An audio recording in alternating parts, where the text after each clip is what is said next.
Maria's hand trembled as she reached for the doorknob. Through the peephole, she saw him, the man who killed her son, in a wheelchair, on her porch. She yanked the door open, rage flooding her chest. "Get off my property." Derek Williams looked up at her, his face gaunt, older than his 32 years.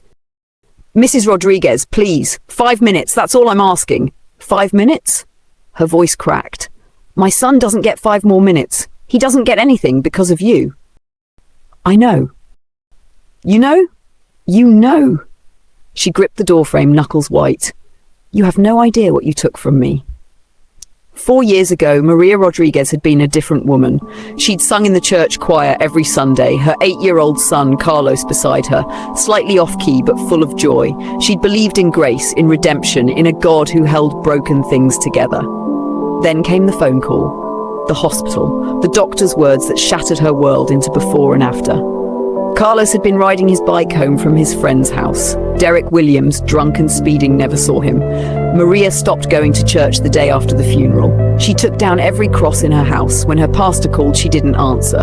When her friends tried to pray with her, she asked them to leave. God had abandoned her son on that street corner, so she abandoned God. Now, 3 years later, here was Derek Williams. Wanting what? Absolution? Please. Derek said again, "I'm not asking for forgiveness. I just need you to hear me." Something in his voice, raw and desperate, made her hesitate. Against every instinct screaming at her to slam the door, she stepped back. "You have 5 minutes, then you leave and never come back." He wheeled himself into her living room. His eyes immediately found the photo of Carlos on the mantel, the one from his last birthday, chocolate cake smeared on his grin. Derek's face crumpled.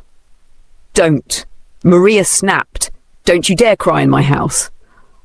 "I'm sorry," he whispered. "I'm so sorry. Your sorry means nothing. Nothing. I know." He looked at her and she saw something she hadn't expected. Not just guilt, but genuine anguish. "I was an alcoholic. That's not an excuse, it's just the truth. I'd been drinking since I was 16 after my mom died. By the time I hit your son, I'd convinced myself I was fine to drive. I'd done it 100 times before." "And you want sympathy for that?" "No, I want you to know that I was a coward and a fool, and your son paid the price for my selfishness." Sarah's hands clenched into fists. "The news said you survived. They said you'd be paralyzed, and I remember being glad. Is that terrible? I was glad you'd suffer. You had every right to feel that way. Stop agreeing with me," she was shouting now. "Stop being so calm. Be angry. Defend yourself.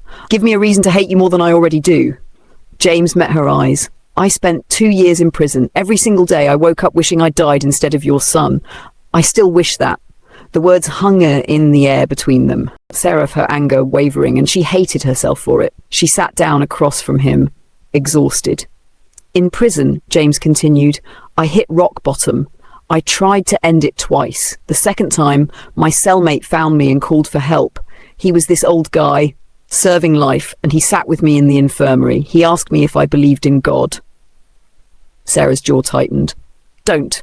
I told him no. He said, "Good, because God doesn't believe in you either. Not the way you are now. You're nothing, but you could be something. You could honor that boy's memory by becoming someone worth saving.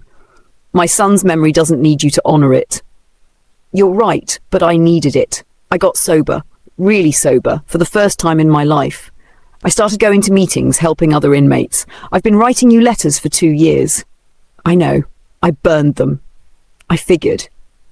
He reached into his jacket pocket, pulled out a worn photograph. Carlos's school picture. "I keep this with me every single day. I talk to him. I tell him about the men I've helped get sober, the lives that might have been saved because I learned my lesson too late to save his." Sarah stared at the photo, something breaking inside her chest. "Why are you really here?"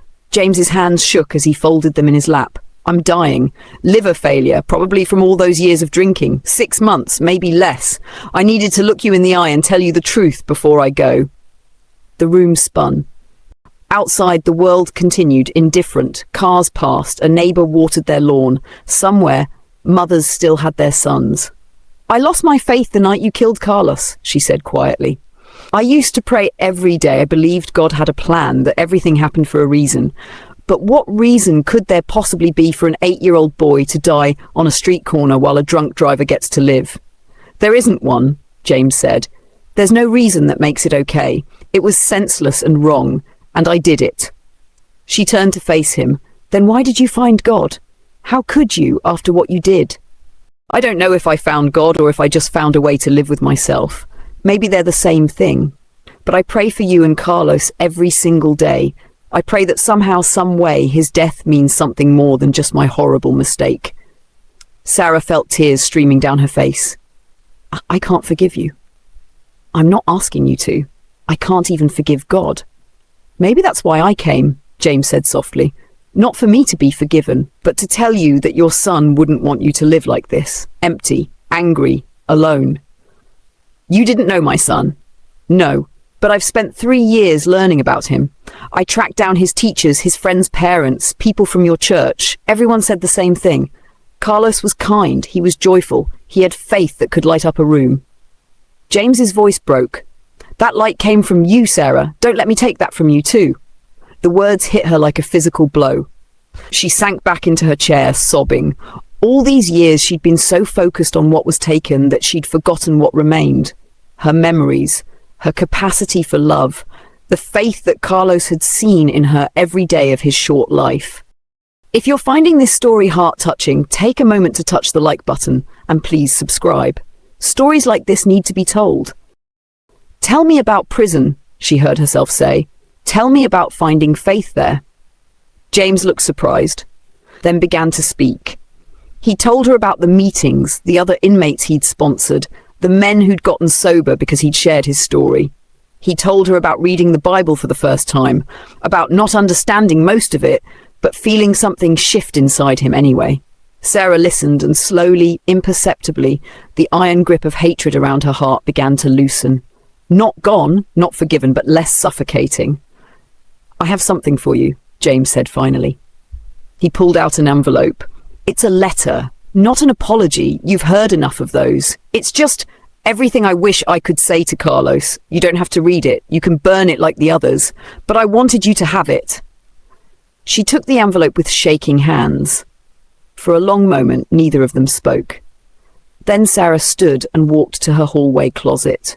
She reached past coats and boxes to the back corner where she'd shoved her Bible 3 years ago. It was dusty, the pages stuck together. She brought it back to the living room and sat beside James.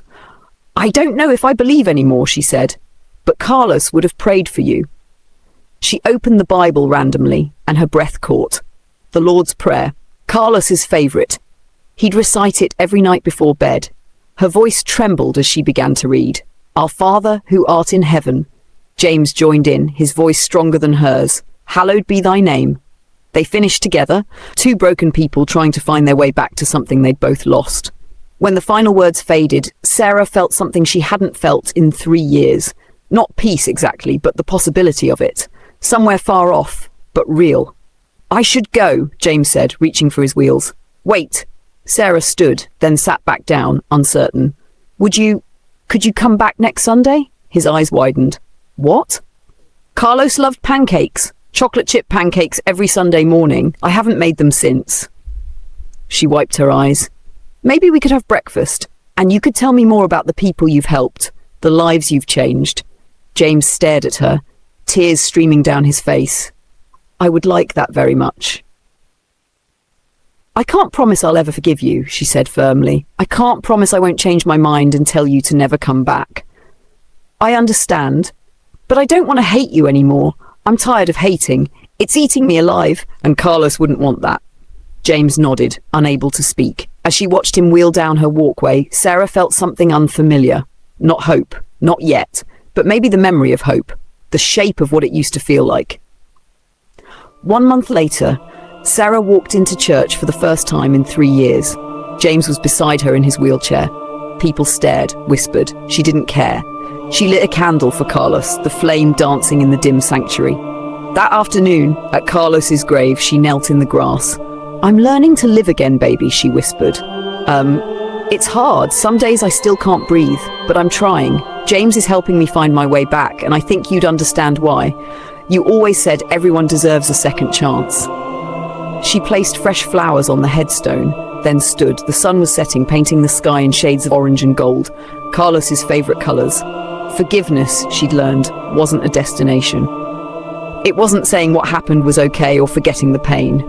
It was choosing, every single day, not to let the past poison what remained of her future. It was honoring her son's memory by living with the same grace and faith he'd always seen in her. It was the hardest thing she'd ever done. But for Carlos, she would keep trying. If you've gotten up to this point, let us know in the comments. What would you do in Sarah's position?